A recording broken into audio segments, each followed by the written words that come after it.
বঙ্গবন্ধুকে নিয়ে যেগুলো বলছেন এগুলো মুক্তিযুদ্ধকে কেউ কেউ বিলুপ্ত করবার চেষ্টা করছে, কি বলবেন? প্রশ্ন হচ্ছে যে এটা আনিস ভাই তার পরের স্লটে কাইন্ডলি বলবেন যে আসলে মুক্তিযুদ্ধকে ছোট করা, হেয় করার চেষ্টা কে করেছে। বাংলাদেশের পুরো ইতিহাস জুড়ে যদি দেখেন, মুক্তিযুদ্ধকে সবচেয়ে বেশি ছোট করেছে আওয়ামী লীগ, শেখ মুজিব, শেখ হাসিনা, শেখ পরিবার। কি ছিল মুক্তিযুদ্ধের চেতনা? আমরা কেন যুদ্ধ করেছি? 70-এ একটা নির্বাচন হয়েছে, যেই নির্বাচনে আওয়ামী লীগ, পূর্ব পাকিস্তান আওয়ামী লীগ ভোটে জিতেছে। সো গণতন্ত্রের মূল্যবোধ কি? আপনি তাকে ক্ষমতা দেবেন না দিয়ে কি করলেন? একটা যুদ্ধ চাপিয়ে দিলেন, আমরা যুদ্ধ করতে গেলাম। তাহলে নির্বাচন, 69-এর গণ অভ্যুত্থান, 66-র 6 দফা, 71-এর যুদ্ধ, সবকিছুর মধ্যা চেতনার মূল জায়গাটা ছিল কি? এই রাষ্ট্রটা একটা গণতান্ত্রিক রাষ্ট্র হবে। শেখ মুজিব দেশে ফিরে এসে সরকারের দায়িত্ব নিলেন, শপথটা পর্যন্ত পড়েন নাই নিজে। সে সিংহাসনে বসছে, সে কিন্তু রাষ্ট্রের প্রেসিডেন্টের দায়িত্ব নেন নাই। দ্বিতীয়ত হইল 73-এর নির্বাচনের সময় আওয়ামী লীগ এবং শেখ মুজিব যা বলেছে, 293টা সিট নিচ্ছে। জাসদকে পিটায়া পাটায়া কেন্দ্র থেকে ব্যালট হেলিকপ্টারে করে চুরি করে ঢাকা এনে গুইনা নির্বাচন ঘোষণা করছে। বঙ্গভবনে গিয়া বলছে দেশে কোনো বিরোধী দল নাই, শেখ মুজিব বলছে। যেই শেখ মুজিব বিরোধী দলের রাজনীতি করছে, যেই শেখ মুজিব 14 বছর গণতন্ত্রের জন্য লড়াই করে জেল খাটছে, সে 73-এর নির্বাচনের পরে বলতেছে দেশে কোনো বিরোধী দল নাই।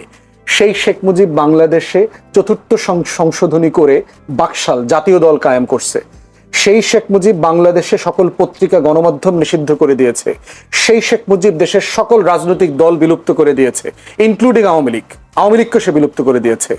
তাহলে যেই কারণে আমরা 6 দফাকে আমাদের মুক্তির দলিল বলেছিলাম, যেই কারণে 69-এ গণ অভ্যুত্থান হইল, যেই কারণে পূর্ব পাকিস্তান আওয়ামী লীগকে 70-এর নির্বাচনে মানুষ ভোট দিল, যেই কারণে আপনার 71-এর যুদ্ধ হইল, লড়াইতে এই তাজউদ্দিনের প্রবাসী সরকার সবাই মিলে যুদ্ধ করলো, তার প্রত্যেকটা ফাউন্ডেশন স্টোনকে এই শেখ পরিবার, শেখ মুজিব, আওয়ামী লীগ ধ্বংস করে দিয়েছে 72 থেকে 75-এ।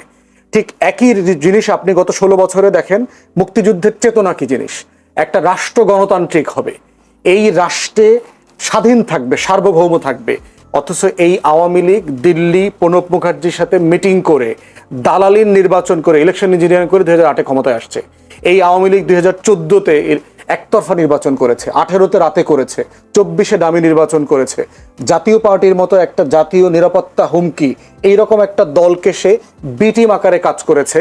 যেই দলটা 81-তে হাসিনাকে এনে 82-তে নতুন কু করে দল বানায়া জিয়াউর রহমানকে হত্যা করে আওয়ামী লীগকে পুনর্বাসন করছে।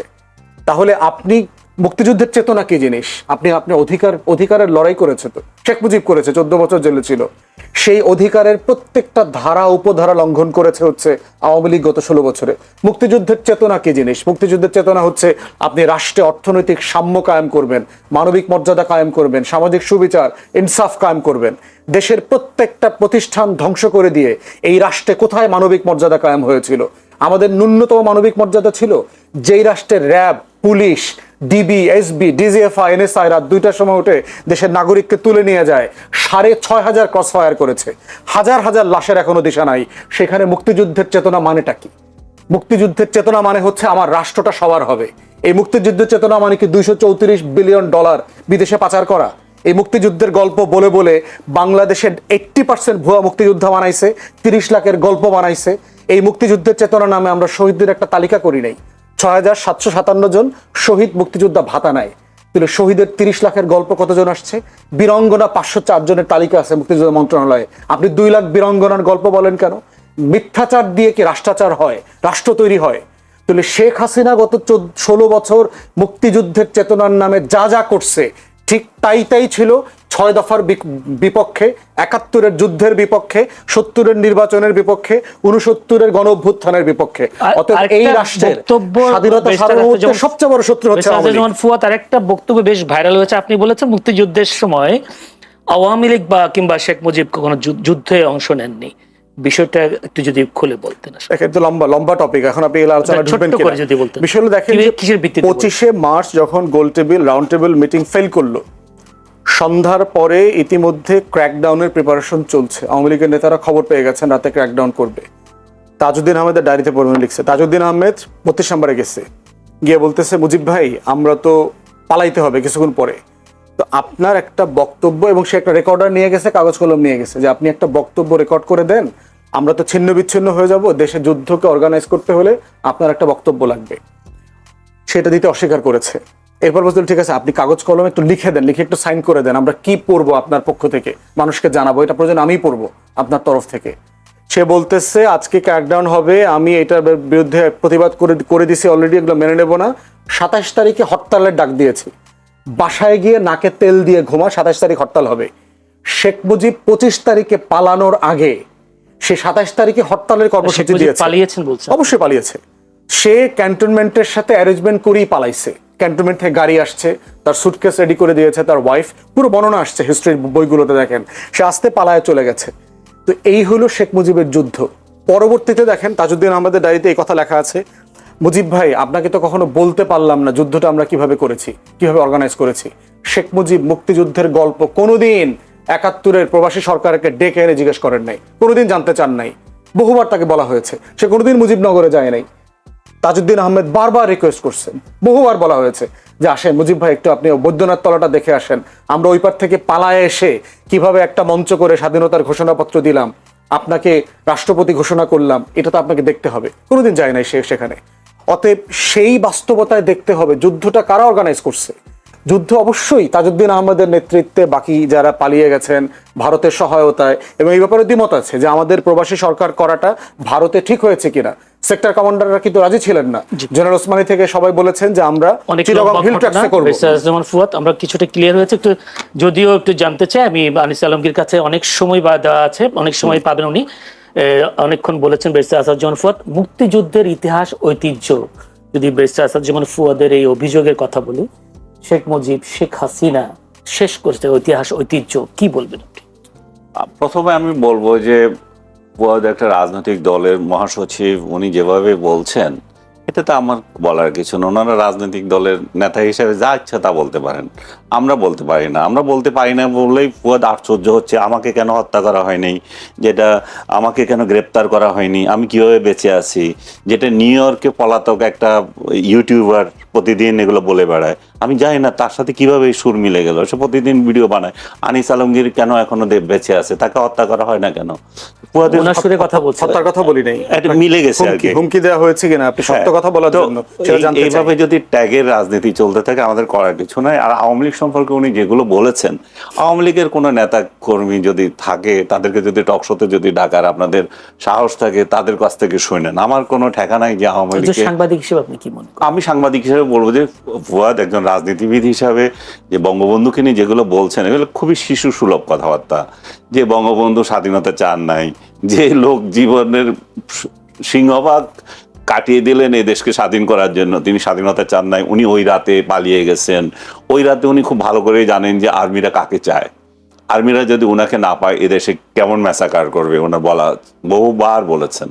আমি তাদের আমাকে করেছে বলছে, আমাকে ওরা ওদের টার্গেট, আমি যখন ধরা পড়বো তখন আর বিষয় না।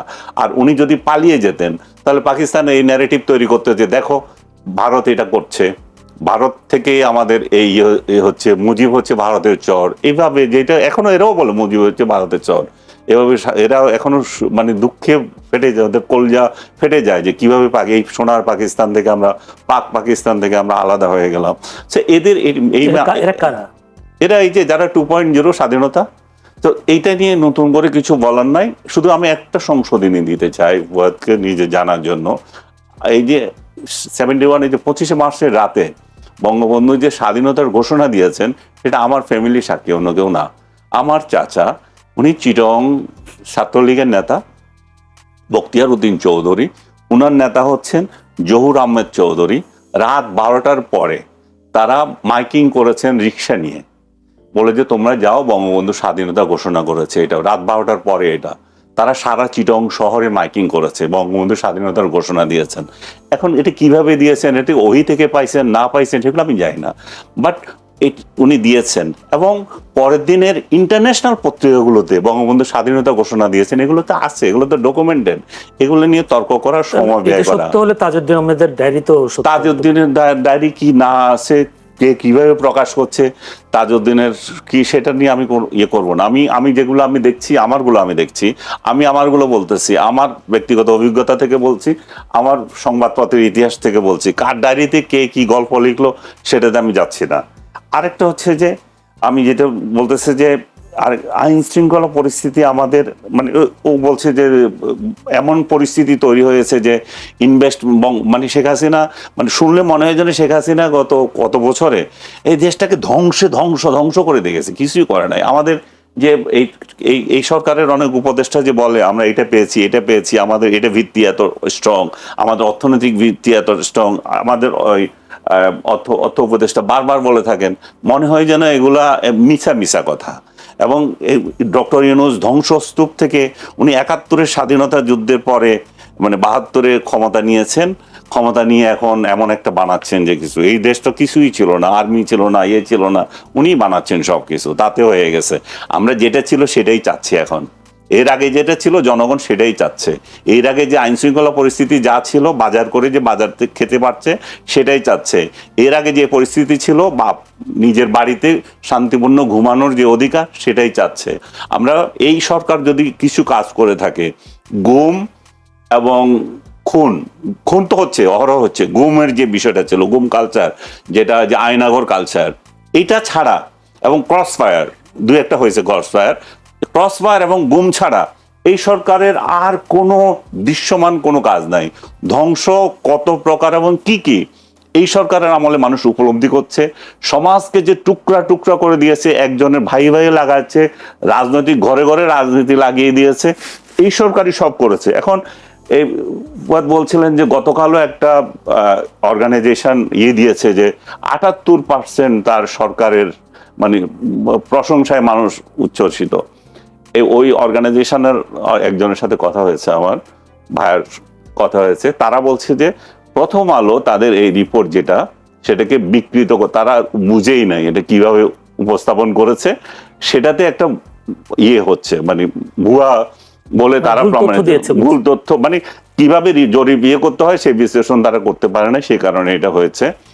আরেকটা বিষয় হচ্ছে যে এত হাস্যকর, আমি ওইটাকে আরো বলবো যে সেটা প্রেস সচিবকে পাশে নিয়ে ঘোষণা করছে। প্রেস সচিবকে পাশে নিয়ে যখন এই সরকারের গুণগান গাইবে কেউ বা একটা অর্গানাইজেশন জরিপ করবে, তাতে বুঝতে হবে যে এগুলার কোথায় অরিজিনাল, এদের প্রাণ ভ্রমরা কোথায় এবং কেন এগুলা করতেছে। বাংলাদেশের আইন শৃঙ্খলা যখন এই পরিস্থিতিতে, এবং বলছে যে আমাদের রিজার্ভ আছে কিন্তু আমাদের ইনভেস্টমেন্ট হচ্ছে না, বাইরে থেকে আসছে না, বাইরেরটা বাদ দেন রে ভাই। আপনার আশেপাশে আপনি জিজ্ঞেস করেন যে আপনার বন্ধু বান্ধব যারা আছে তারা ইনভেস্ট করছে কিনা, তারা তো করছে না। কেন করবে? কারণ সে তো নিরাপত্তা পাচ্ছে না। ওইখানে তো চাঁদাবাজরা যাচ্ছে, ওখানে বিএনপির চাঁদাবাজ যাচ্ছে, জামাতের চাঁদাবাজরা যাচ্ছে, অন্য তো এনসিপির চাঁদাবাজরা যাচ্ছে। এত চাঁদাবাজকে দিয়ে তো সে ব্যবসা করতে পারবে না। আগে তো একটা চাঁদাবাজির একটা কোটা আছে যে আমি কত % চাঁদা দেব, এখন তো 3 গ্রুপ আসতেছে, তারপরে এক দলেরও আবার 3 গ্রুপ যায়। আমি কথা বলতেছি যে ভাই বিএনপি থেকেই যায় 3 গ্রুপ, কারে চাঁদা দেবো, কিভাবে করতে? এখন ইনভেস্টমেন্ট না করে তারা এইভাবে বসে আছে, এই জন্যই বসে আছে। এই জন্যই আমরা চাচ্ছি যে যেই দলই আসুক, একটা ফেব্রুয়ারিতে যে আপনারা নির্বাচনের তালবাহানা করেন না, ফেব্রুয়ারিতে নির্বাচনটা দিয়ে দেন, ডক্টর ইউনূসকে সহায়তা করেন যে একটা নির্বাচন দিয়ে একটা নির্বাচিত সরকার আসুক, দেশের মধ্যে একটা শান্তি যাতে আমরা চাই যে যেই রাজনৈতিক দলকে জনগণ পছন্দ করে, সেটা যেই আদর্শের হয়ে থাকুক, জনগণের ভোটে আসবে তারা, কিন্তু আপনারা নিশ্চিত করেন যে ভোটটা যাতে ফেয়ার হয় এবং মানুষ যাতে নিরাপদে ভোট দিতে পারে। আরেকটা বিষয় আপনারা তো ধরেই নিয়েছেন, জামাত আপনারা ছাড়া তার কাউরে আনবেন না, তবুও সুখে থাকে না আপনারা। আওয়ামী লীগের ভোট দিয়েন না, জামাতকে ভোট দিতে দিয়েন না, জামাত না, জাতীয় পার্টিকে ভোট দিতে দিয়েন না, নিজেরা ভোট করে তবু একটা সরকার আনেন, তবু একটা চেহারা আমরা দেখি যে কি ধরনের সুখের নহর আপনারা কিভাবে বয় দিতে পারেন। সেই জিনিস জাতির একটু জানার দরকার আছে। জাতি এটা এই জন্যই চায় যে তারা যে পরিস্থিতিতে পড়েছে, যেটা যে 5 আগস্টের পর থেকে যারা যে মানে আগে ছিল, এটা বলে কড়াইতে ছিল, তারপর এখন আগুনে পড়ে গেছে, এই পরিস্থিতি থেকে মানুষ উত্তরণ চায়, জনগণ উত্তরণ চায়। জনগণ, আপনারা রাজনীতি করেন, আপনাদের আরো বেশি বোঝা উচিত জনগণ কি চায়। জনগণ তো বলতেছে, আপনারা জনগণের কাছে যান না, হয়তো জনগণের কথা শুনেন না, আপনারা হয়তো একতরফা শোনেন, হয়তো আপনারা আরেকটা শ্রেণী আছে ওই শ্রেণীর কাছে যান না, আপনারা ওই গল্পই শুনতে চান যে গল্প আপনাদের ভালো লাগে, যে ডক্টর ইউনূস শান্তিতে রেখেছে আমাদেরকে, ডক্টর ইউনূসের পরে আমরা যারা ক্ষমতায় আসবো তারাও শান্তিতে নহর বইয়ে দেবো। আরেকটা বিষয়, যেতে জুলাই সনদ নিয়ে যেই পেঁচাল চলতেই আছে, এটা ওনারা সমাধান করতে পারছে না, দিনের পর দিন বৈঠক করে, এখন হেলিকপ্টার করে যে উড়োজাহাজে করে গেছে নিউ ইয়র্কে, সে জানি না যাওয়ার পথে সে সলা পরামর্শ কিছু করছে কিনা, ওইখানে গিয়ে 3 দলের যে নেতাকে গার্ড হিসাবে নিয়ে গেছে, সেফ গার্ড, যে ডিম মারলে যাতে ওদের গায়েও পড়ে, সেই পরিস্থিতি কালকে রাত থেকে দেখতেছি। পুলিশের জন্য নিয়ে গেছে আপনি বলছেন, সেফগার্ডের জন্য নিয়ে গেছে। সেফগার্ড কালকে রাতেই তো দেখতেছি, সেটা দেখা যাচ্ছে যে আওয়ামী লীগ বিএনপি রাস্তায় নেমে করছে, আগে এটা আওয়ামী লীগে করতো, এখন বিএনপি বলতেছে আমাদের মহাসচিব আসতেছে, সো আমরা তো ছেড়ে দেবো না, আমাদের মহাসচিবকে অপমান করা। সো মুখোমুখি বাংলাদেশকে বহির্বিশ্বেও নিয়ে গেছে, এক ধরনের ঝগড়া ফ্যাসাদের জাতি আমরা, এটা এখন ইন্টারন্যাশনালি নিয়ে গেছে। এবং ডক্টর ইউনূস সুচারুভাবে এটা তার যাওয়ার বিদায় বলে, আমি জানি না বিদায় কিনা, মানে তার শেষ বলতে পারি এটা। বিদেশে কেন বলছেন? শেখ হাসিনার সময় তো আমরা দেখেছি শেখ হাসিনা নিউ ইয়র্ক গেলে সেখানে বিএনপির আন্দোলন আমরা করছে, আবার বিএনপিও করছে, বিএনপি যখন খালেদা জিয়া ক্ষমতায় ছিল তখন করছে, আমি নিচে চোখে দেখে এসেছি এই কালচার। কেবল ডক্টর ইউনূসকে দোষ দেওয়া তো ঠিক না, ডক্টর ইউনূসকে দোষ দেওয়া যে এই লেভেলে ছিল না, কারণ হচ্ছে যে ওই সময়ে তারা দেশে অন্তত কথা বলতে পারতো রাজনৈতিক দলগুলো, এখন তো এখানে তো কথা বলার কোনো শক্তি নাই দেশের মধ্যে বিরোধীদের বা বিএনপি আওয়ামী লীগের, তো তারা সর্বোচ্চ প্রয়োগটা তাহলে বাইরে করছে। এবং বাইরে তারা যে রাজনৈতিক দলগুলো যে দোকান খুলে রেখেছে, সবকটা রাজনৈতিক দল, এগুলো কিন্তু সাংবিধানিকভাবে এটাকে অ্যালাউ করে না, আমাদের আরপিওতেও এটা অ্যালাউ করে না, কিন্তু ওনারা এটা খুলেছেন বিশেষ প্রয়োজনে। এখন মনে হচ্ছে যে এটা যথার্থই ছিল, তাহলে কারণ হচ্ছে দেশে যখন কথা বলতে পারি না তাহলে বিদেশে কথা বলবো। আমি জুলাই সনদের কথা বলছিলাম, যে ওনারা যে সনদটা তৈরি করছেন, যে পবিত্র গ্রন্থ বানাচ্ছেন, সেই পবিত্র গ্রন্থ লিখিত থাকলে হবে, এটা ধারণ করবে কে? এই চোর বাটপার যদি একই রকম থাকে, যদি এই কর্তৃত্ববাদী শাসন একই রকম থাকে, যদি আমাদের মেন্টালিটি এটা থাকে যে বিরুদ্ধ মত কেন আছে, তাকে কেন জেলে ধরা হয় না, তাকে কেন মারা হয় না, তো তাহলে এই পবিত্র বাণীগুলো তো দরকার নাই, এগুলো সব আবর্জনা হয়ে থাকে। ধন্যবাদ আনিস আলমগীর। ব্যারিস্টার আসাদুজ্জামান ফুয়াদ, একটি অভিযোগ তিনি করেছেন, বিগত আওয়ামী লীগ সরকারের আমলে শান্তিপূর্ণ ঘুমের অধিকার ছিল, নিত্য প্রয়োজনীয় পণ্য জনগণের সহনীয় পর্যায়ে ছিল, কি বলবেন? সবসময় ছিল না, বাট কিনে এটা ছিল যে কিনে শান্তিপূর্ণ ঘুম যেতে পারতো, ঘুমাইতে পারে। আরেকটা হচ্ছে যে দ্রব্যমূল্য আওয়ামী লীগ আমলেও কিন্তু অনেক বেশি ছিল, কিন্তু যেটা ভালো যে জিনিসটা ছিল, আমি যে 200 টাকায় জিনিস একটা কিনে বাড়িতে নিয়ে যেতে পারছি, আর এখন 150 টাকা কিনে আমি বাড়িতে নিয়ে যেতে পারছি না, লাভ ক্ষতি এবার আপনি হিসাব করেন। যদি একটু প্রথম কথা হচ্ছে, আনিস ভাইকে শুরুতে যেটা জিজ্ঞেস করেছি এটা উনি 2 মিনিট হুমকি আকারে নিয়েছেন। আমি যেটা বলেছি যে আপনি দ্বিমত প্রকাশ করার কারণে আপনাকে কেউ হুমকি দিচ্ছে কিনা এটা আমি জানতে চাই, কারণ এটা আমিও প্রতিবাদ করব। তো আনিস ভাইয়ের অলমোস্ট সব কথার সাথে আমার দ্বিমত আছে। একটা যেটা চাঁদাবাজির কথা বলছেন, এটা জেনুইন কথা, ফেব্রুয়ারিতে ভোট হওয়া উচিত, এটার সাথে একমত, আমার দল ফেব্রুয়ারিতে নির্বাচনে যাবে। বাকি অলমোস্ট সব কথাই হচ্ছে আমি আওয়ামী লীগের 16 বছরের বয়ানের একটা রেজেম্বলেন্স দেখলাম আর কি, এবং যেটার সাথে আমি রেসপেক্টফুলি ওনার সাথে দ্বিমত করছি। প্রশ্ন কথা হচ্ছে, দেখবেন যে যখনই আমরা আমাদের আজাদির লড়াইটাকে দিল্লির আধিপত্যবাদের বিরুদ্ধে নেই, এবং গণ অভ্যুত্থান যে দিল্লির আধিপত্যবাদের বিরুদ্ধে একটা লড়াই, একটা জনগণের মানে প্রচন্ড রকম স্বতঃস্ফূর্ত প্রতিবাদ, এইটাকে আনিস ভাইরা মেনে নিতে পারছেন না। এবং ওনারা দেখবেন একটা অভিযোগ করেন প্রায়, যে আমরা এইটাকে 71-এর মুখোমুখি করছি, এটাকে আমরা 47 মনে করতেছি। আপনি জেনারেল আপনি ইন্টারভিউ করেন না? আমি তো গ্রামে গত 1 সপ্তাহ গ্রামে কাটায় আসলাম, আমাদের গ্রামে যাওয়ার জন্য বলছে, কারেক্ট অ্যাডভাইস, রেগুলার যাচ্ছি, এবং ওনাদের থেকে গ্রামে গঞ্জে সাধারণ মানুষ চরে টরে গিয়ে টিয়ে সব জায়গাতে কথাবার্তা বলছি। গ্রামের মানুষদের ভিতরে কি আসলে এই জিনিসগুলো এইভাবে কাজ করে? এভাবে কাজ করে না তো। ওনারা বাংলাদেশকে এইভাবে দেখে না। আওয়ামী লীগের চোখ দিয়ে বাংলাদেশকে যেভাবে দেখা হচ্ছে, দেশের মানুষ বাংলাদেশকে এইভাবে দেখেন না। অতএব সেই জায়গাতে দিল্লির আধিপত্যবাদের বিরুদ্ধে লড়াইয়ের কথা বললেই 71-কে ছোট করা হয়। শেখ মুজিবের গ্লোরিয়াস পিরিয়ডের কথাও তো বললাম, 14 বছর গণতন্ত্রের জন্য লড়াই করেছেন, কিন্তু উনি শেষের জীবনের যে 3.5 বছর যা করেছেন, হিস্টোরিক্যাল রেকর্ড, যে উনি তো এগুলো করেছেন। এখন প্রশ্ন হচ্ছে, তাহলে কি ওনার আগের মহত্ব শেষ হয়ে গেছে? না, আগের মহত্ব আগের জায়গাতে আছে, কিন্তু শেষে যা ক্ষতি করেছেন রাষ্ট্রের, সেটাও আমাকে বলতে হবে। রাষ্ট্রের দায়টা এরকম, কারণ কোন রাজনৈতিক নেতাকে আমরা নবী মনে করি না। না, আপনি তার প্রশংসা করছেন, কিন্তু তার স্বাধীনতায় সে অবদান সেটাই স্বীকার করেন না। তার কি বাকিগুলো কি দরকার নাই? না, অবদান হচ্ছে যে এটা তো ফ্যাক্টস। আমি তো বইয়ের রেফারেন্স দিলাম, মুক্তিযুদ্ধের প্রধান মানে সংগঠক তাজউদ্দিন আহমেদের লেখা থেকে বললাম।